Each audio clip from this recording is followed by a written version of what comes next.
septembre 1979, Allemagne de l'Est. Une tentative de fuite des plus improbables se prépare. Deux familles est-allemandes s'apprêtent à fuir la dictature communiste pour rejoindre l'Ouest libre d'une manière totalement invraisemblable. Il ne reste plus qu'une seule voie possible, les airs. Leur plan, rejoindre l'Allemagne de l'Ouest en montgolfière.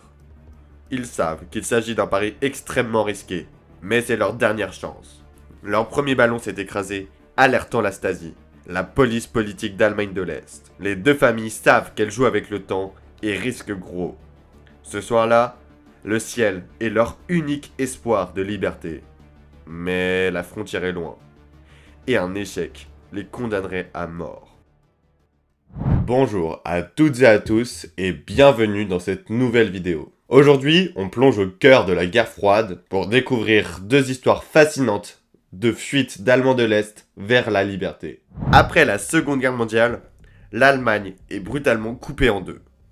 Des familles sont séparées, un peuple est scindé. D'un côté, des millions d'Allemands de l'Est se retrouvent piégés sous un régime totalitaire où les libertés individuelles sont inexistantes. De l'autre, à quelques mètres et sous leurs yeux, les Allemands de l'Ouest profitent d'un essor économique et d'un retour à la démocratie. Ce que peu de gens connaissent, ce sont les récits ingénieux et souvent audacieux de ceux qui ont risqué leur vie pour franchir cette frontière interdite. Entre la construction d'un téléphérique en plein Berlin, les traversées dans les eaux glacées de la mer Baltique ou encore la fabrication de sous-marins artisanaux pour rejoindre la frontière danoise, les Allemands de l'Est ont fait preuve d'une imagination sans limite pour échapper à la dictature. Dans cette vidéo, nous allons plonger dans deux de ces histoires particulièrement insolites. Tout d'abord, l'incroyable récit du tunnel 57. Un passage souterrain extrêmement dangereux, creusé sous le mur par des étudiants de Berlin-Ouest. 80% des tunnels échouent, mais cela fait plus de 3 ans que Wolfgang Fuchs n'a pas vu sa femme et ses deux filles. Et il est prêt à tout pour les secourir. Cependant, la Stasi est partout, et chaque mouvement est surveillé. Cette audacieuse tentative d'évasion n'a cependant rien à envier à l'histoire complètement invraisemblable des familles Strelzik et Wetzel, qui ont choisi un chemin des plus improbables. Prendre les airs. Avec comme seul engin une montgolfière construite par eux-mêmes, fabriquée dans le plus grand secret, ils ont risqué leur vie et celle de leurs enfants pour défier la frontière et l'oppression. Reste à savoir, ont-ils réussi à atteindre la liberté? C'est ce que nous allons découvrir ensemble dans cette vidéo. 13 août 1961. Le soleil se lève sur Berlin-Ouest. Wolfgang Fuchs, un jeune opticien ouest-allemand, se réveille auprès de Selina, sa fiancée. En cette matinée d'été, une tension étrange plane dans l'air. Quelque chose a changé. Ils sortent de chez eux et découvrent l'impensable. Tous les accès à Berlin-Est sont désormais totalement fermés. La ville vient d'être brutalement coupée en deux. Le couple est pris de panique. Leurs deux filles sont toujours à Berlin-Est. Wolfgang et Selina échangent un regard inquiet. Après une brève discussion, ils comprennent qu'il n'y a pas d'autre choix. Selina doit retourner à l'Est, là où les enfants l'attendent. Sur toutes les unes des journaux, un même titre revient. Un mur est sur le point d'être érigé. Une barrière scindra bientôt la ville en deux et tentera d'empêcher définitivement les Berlinois de l'Est de fuir vers l'Allemagne de l'Ouest. En effet, depuis la Seconde Guerre mondiale et la séparation de l'Allemagne en deux États, des millions d'Allemands de l'Est fuient la dictature communiste pour se réfugier à l'Ouest. Sous les ordres d'Henrik Honecker, le président du Conseil, la RDA entame la construction du mur de Berlin. En une nuit, des familles sont divisées, des vies bouleversées. Berlin devient l'un des principaux symboles de la guerre froide. Et pour des millions de personnes piégées à l'Est, cette barricade marque le début d'une nouvelle ère d'isolement.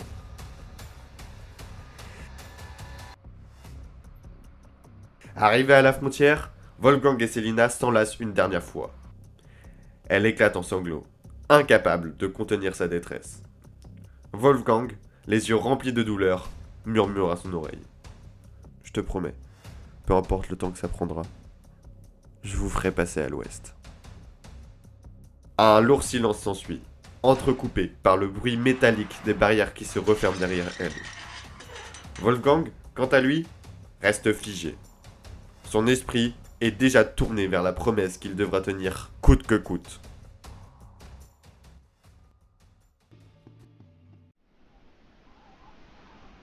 Mars 1964. C'est une douce matinée de printemps qui enveloppe Berlin de lumière. Egon Schultz, un jeune conscrit de 21 ans, ajuste son uniforme de la Stasi avant de partir pour une nouvelle journée de service en tant que garde-frontière. Sur le chemin vers le poste de contrôle, ses pensées vagabondent. Il se remémore les visages souriants des enfants qui l'encadraient lorsqu'il était membre de la jeunesse libre allemande, avant d'être appelé pour son service militaire. Au même moment, de l'autre côté du mur, à Berlin-Ouest, Wolfgang Fuchs fixe une photo de sa femme, Selina, et de leurs 2 filles. Cela fait plus de 3 années qu'il tente de les faire passer à l'ouest. La sécurité à la frontière a été renforcée et il est désormais impossible de la traverser. Escalader le mur est désormais une mission suicide. Les gardes tirent à vue. Les faux passeports déjoués à chaque contrôle. Mais Wolfgang refuse de baisser les bras. Il range la photo dans son portefeuille, prend une profonde inspiration, puis monte dans sa voiture. Il a rendez-vous avec ses compagnons d'espoir, avec qui il prépare, dans le plus grand des secrets, un plan d'évasion des plus audacieux. 3 longues années de solitude ont passé, durant lesquelles Wolfgang n'a cessé de chercher une solution, scrutant chaque opportunité. Puis un jour, une rumeur lui parvient. Certains auraient réussi à creuser des tunnels pour fuir. Personne ne peut confirmer cette histoire, mais l'idée s'enracine. Si passer par-dessus ou contourner le mur est devenu impossible, peut-être qu'une autre voie existe, enfouie sous terre, à l'abri des patrouilles et des regards perçants de la Stasi. 3 années se sont écoulées depuis la construction du mur, et de nombreux tunnels ont déjà été construits pour le franchir. Le contrôle de la Stasi s'est renforcé. Le gouvernement de la RDA est désormais pleinement conscient des multiples tunnels creusés sous le mur, et a renforcé sa vigilance. La frontière, déjà impénétrable, est désormais surveillée avec une rigueur implacable, y compris du côté ouest, constamment scrutée depuis les tours de garde. Chaque tentative d'évasion est désormais une véritable course contre la montre, où chaque seconde compte. Mais contrairement à leurs prédécesseurs, Wolfgang et son groupe bénéficient de l'expérience des échecs précédents. Ils savent que le principal défi réside dans le choix du point de départ.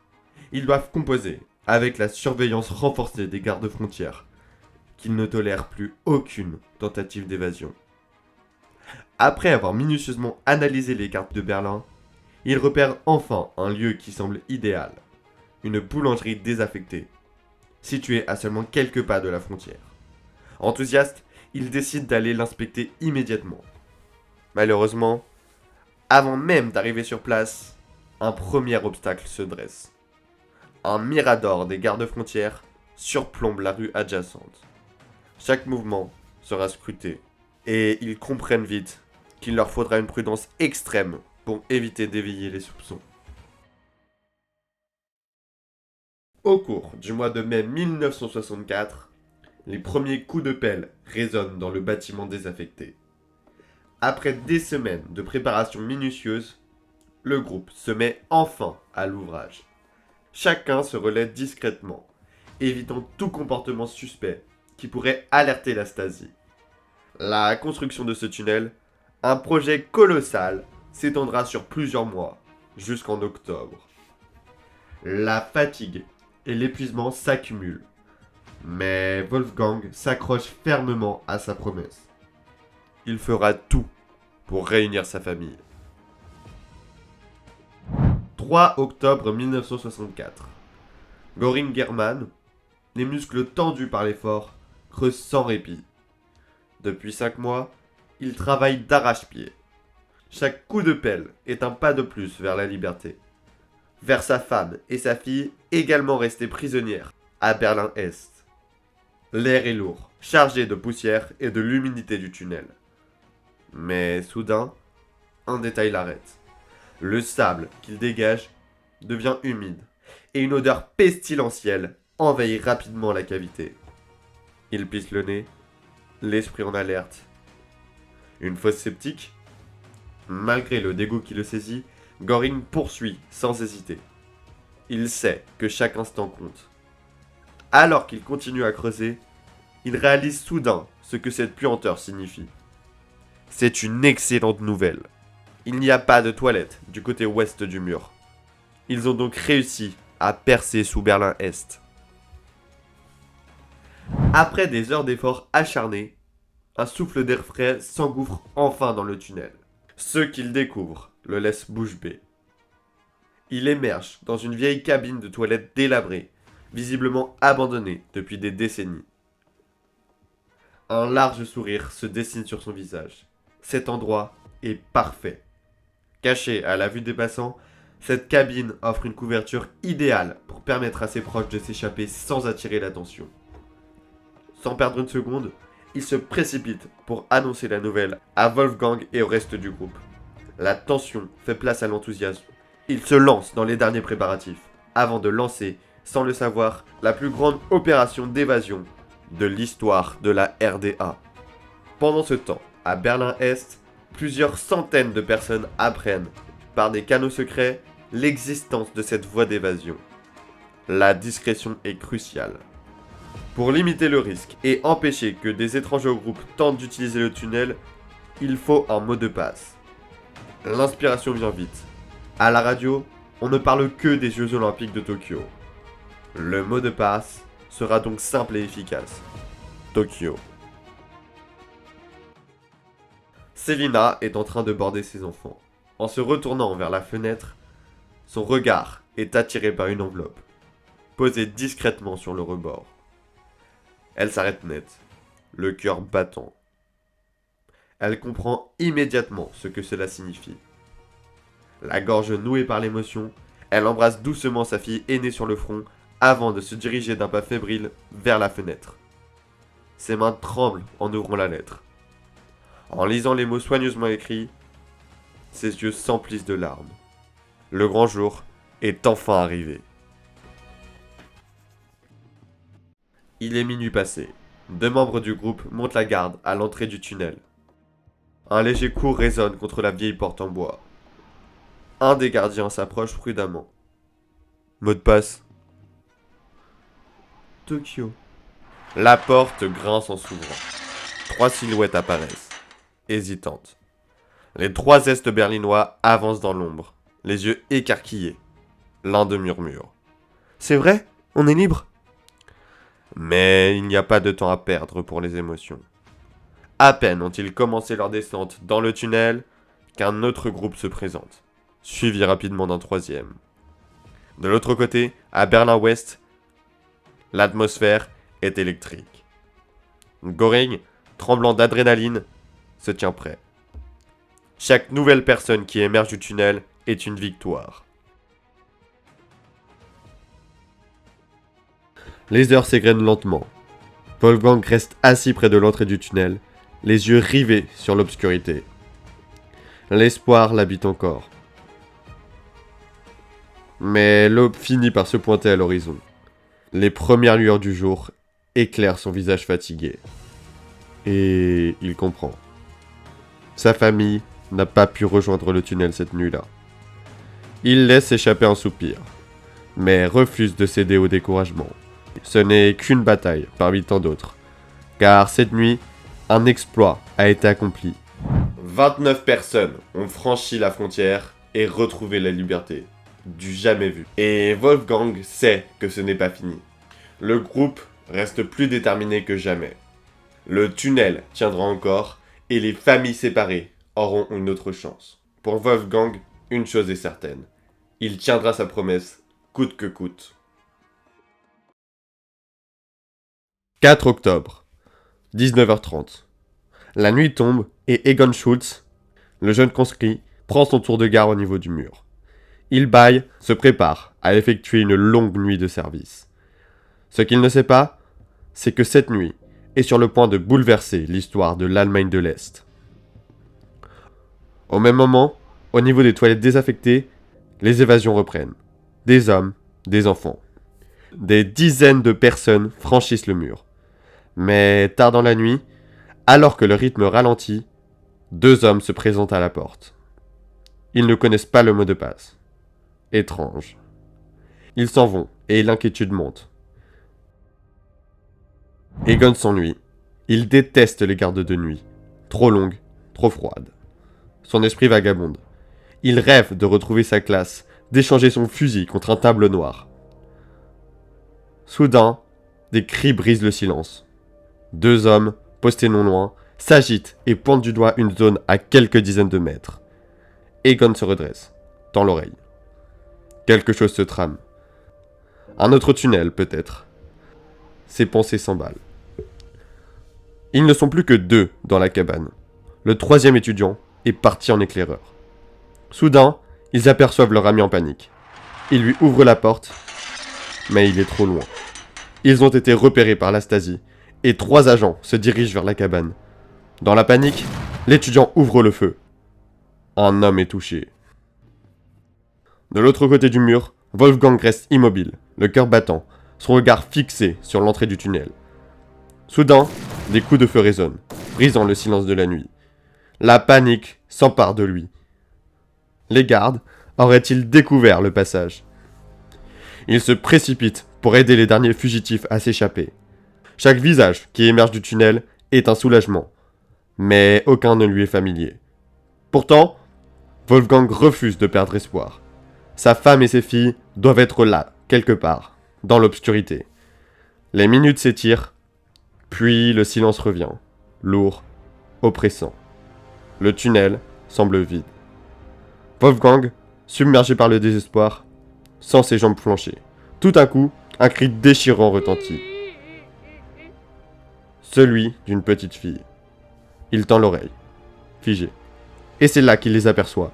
Célina et leur fille, couvertes de boue, les yeux brillants d'épuisement, mais pleines de vie. Les larmes montent.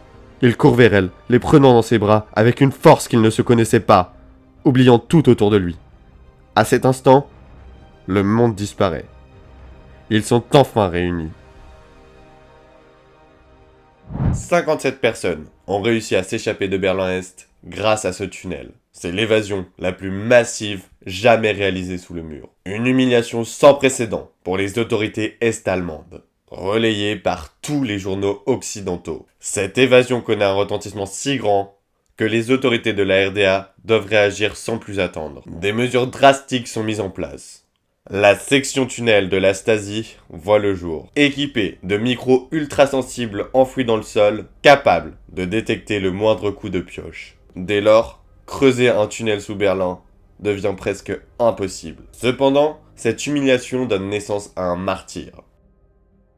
Egon Schulz, blessé par balle, succombe sur la route pour l'hôpital. La propagande est-allemande s'empare de sa mort, le transformant en héros national, prétendument tué par des terroristes de l'Ouest. Si vous avez aimé cette histoire, vous allez adorer la prochaine. Et oui, car après la construction de la section tunnel, toute fuite par le sous-sol paraît improbable. Pourtant, le mécontentement en Allemagne de l'Est continue de croître. Et les tentatives d'évasion, bien que plus rares, redoublent d'ingéniosité et d'audace. Pour les familles Strelzik et Wetzel, un seul chemin reste envisageable pour rejoindre l'Ouest et la liberté, le ciel. Printemps 1978, Bosnek, Allemagne de l'Est. Günther Wetzel est tranquillement installé dans son canapé, un magazine ouvert sur ses genoux. Ce n'est pas n'importe quelle revue, c'est une publication ouest-allemande, arrivée clandestinement entre ses mains. Page après page, qu'il semble, à des années-lumière de son quotidien. La liberté, omniprésente dans chaque récit, contraste violemment avec sa propre vie. Un univers fait de restrictions, de censure et de surveillance constante. À chaque image, chaque témoignage, Günther sent monter une frustration sourde. Mais c'est en arrivant à un article sur un grand festival de montgolfière au Nouveau-Mexique que quelque chose change. Les photos des immenses ballons colorés s'élevant majestueusement dans le ciel le fascinent. Puis, la réalité le rattrape. Il ne pourra probablement jamais assister à ces festivals. Il referme brutalement le magazine et le jette sur la table. Une colère sourde monte en lui, alimentée par l'injustice de la situation. Il pense à sa famille passée à l'ouest, si proche géographiquement, mais si inaccessible. Les visas temporaires ne suffisent pas. Il pense également à son rêve avorté de devenir mécanicien, rendu impossible par le parti car il avait refusé d'adhérer au SDE, le Parti Socialiste Unifié. Mais la frontière, à quelques kilomètres à peine, reste un mur infranchissable. Une idée audacieuse commence à germer dans son esprit. S'il ne peut pas s'échapper par la terre, pourquoi ne pas tenter par le ciel ? Il regarde l'article posé sur la table, et une réflexion lui vient en tête. S'il ne peut pas s'échapper par la terre, pourquoi ne pas tenter par le ciel ? Le lendemain, au travail, Günther Wetzel retrouve son collègue et ami de confiance, Peter Strelzik, dans un coin tranquille de l'usine. Il n'a pas dormi de la nuit, partagé entre l'excitation et la peur. Le regard furtif, il glisse l'article ouest-allemand dans les mains de Peter, en silence. Après un moment de lecture, Peter le regarde, incrédule. Mais en même temps, un éclat d'espoir brille dans ses yeux. Il n'a pas besoin d'explication. Il sait. Ensemble, ils murmurent leur plan, parlant à peine, conscients que chaque mot prononcé peut attirer l'attention. Rapidement, le projet qui semblait fou à première vue devient leur réalité. Ils s'y consacrent entièrement, investissant tout ce qu'ils ont dans des matériaux de construction, du tissu, du fil, des bâches, tout ce qu'ils peuvent récupérer sans éveiller de soupçons. Mais la tâche qui les attend est bien plus complexe qu'ils ne l'imaginent. Rapidement, ils se heurtent à des problèmes techniques. La première difficulté, la taille du ballon. Et comment chauffer l'air à l'intérieur du ballon pour le faire monter. Le brûleur qu'ils ont fabriqué est bien trop faible. La chaleur ne suffit pas à soulever le volume d'air nécessaire pour que la montgolfière s'élève. Les premiers essais sont des échecs cuisants. Lors d'une tentative, le tissu du ballon se déchire sous la pression. Une autre fois, l'air s'échappe du ballon avant même qu'il ne l'ait gonflé complètement.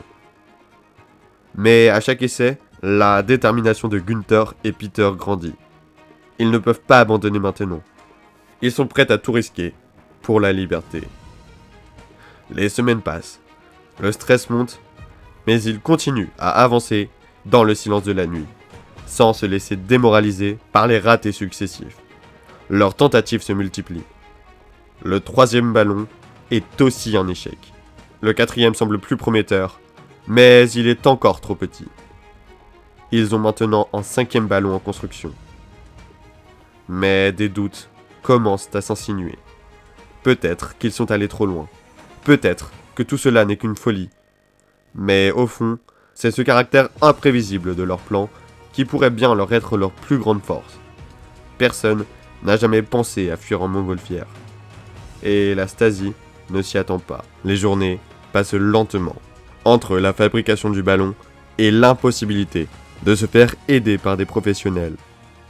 La Stasi est partout, surveillant chaque mouvement, chaque parole. Mais dans cette situation désespérée, il n'y a plus d'autre choix que de persévérer. Un jour, ils réussiront à faire décoller leur montgolfière. À ce moment-là, ils sauront qu'ils ont défié l'impossible. Mais en attendant, ils construisent le cinquième ballon, déterminés à aller jusqu'au bout. Ce cinquième ballon est le bon. Peter en est certain. Mais Günther, de son côté, est de plus en plus sceptique. Il perd espoir. Sa femme vient d'obtenir une promotion. Et chaque jour qui passe renforce ses doutes. Ce risque en vaut-il la peine ? C'est trop dangereux. Il refuse de mettre en péril la vie de sa famille. Certes, leur existence en RDA est marquée par l'oppression, mais elle leur offre encore la chaleur d'un foyer. Peu avant le cinquième essai, Günther informe Peter de sa décision. Il se retire du projet. Après quelques tentatives pour le convaincre, Peter doit se rendre à l'évidence. Il fuira seul avec sa famille. Peu importe, il a investi trop d'énergie et de temps dans ce projet pour y renoncer. 3 juillet 1979. Au milieu d'une prairie isolée, le brûleur s'enclenche, gonflant peu à peu le ballon d'air chaud. Après de longues minutes, la nacelle s'élève. Peter et sa femme exultent. Sans attendre, ils hissent leurs enfants à bord, larguant les amarres. Puis, sentent le ballon s'envoler sous leurs pieds. Le vent devrait les pousser jusqu'en Allemagne de l'Ouest. Le cœur battant, Peter sent la liberté à portée de main. Mais la réalité ne tarde pas à les rattraper. Après quelques minutes, l'humidité refroidit l'air à l'intérieur du ballon, qui perd rapidement de l'altitude. Puis, soudain, le brûleur s'éteint. La joie fait place à la panique, et le ballon commence à perdre de l'altitude.